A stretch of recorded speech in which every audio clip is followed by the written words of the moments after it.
Hi friends, good morning. আমার mini ব্লগে তোমাদের অনেক অনেক ওয়েলকাম। ছেলেকে স্কুলে রেখে হাঁটি হাঁটি পায়ে চললাম স্টেশনের দিকে।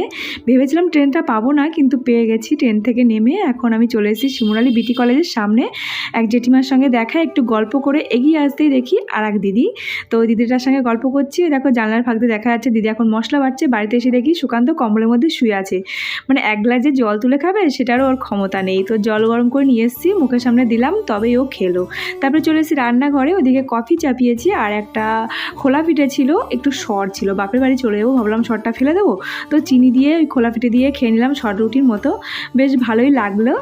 তো যাই হোক, ওইদিকে কফিও হয়ে গেছে, সুকান্তকে দিয়ে দিয়েছি। স্কুলে চলে এসেছি ছেলেকে নিয়ে বাইরে। এখন আমরা ফুচকা খাবো। ফুচকা খেয়ে চলে এসেছি কল্যাণী স্টেশনে। ছেলেকে একটা পিৎজা কিনে দিয়েছি, ও খুব খুশি হয়েছে। আর পিৎজাটা কিনে দেওয়ার পেছনে একটা বড় ঘটনা আছে, সেটা বড় ব্লগে শেয়ার করবো, চাইলে গিয়ে দেখে আসতে পারো। চলে এসেছি গ্যাস অফিসে। আজকের মতো টাটা।